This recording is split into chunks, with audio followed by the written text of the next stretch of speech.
Is ba ang sasagot? I think Hannah has a question. Okay. Has an answer pala. Yung grupo po namin, we were formed para po mag-cater sa mas mature na roles.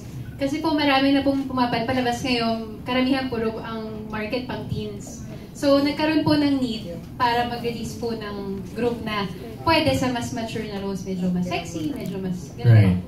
It's been a while din kasi that we haven't launched ganitong klaseng grupo. The last time we had launch is batch pa ni na Julia Barreto.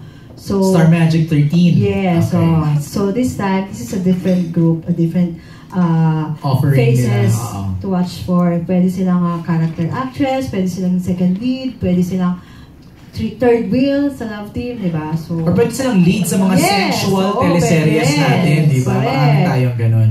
Okay. Manay, okay ka lang po doon? Okay, next. Follow up.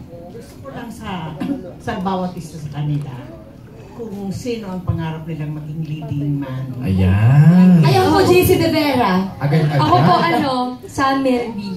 Wow. Shane. Ako siguro Derek Ramsey. Oh. Hannah.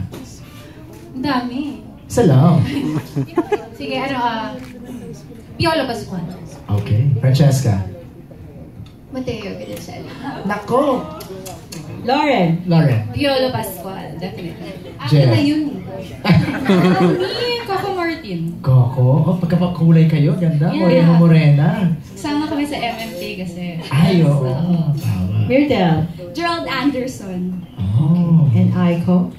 Sam Melby. Oy. Dalawang Sam, dalawang Piolo. Hi, Sam. I just wanna let you know that Wow. I did this for you. The joke lang po. Okay, next question from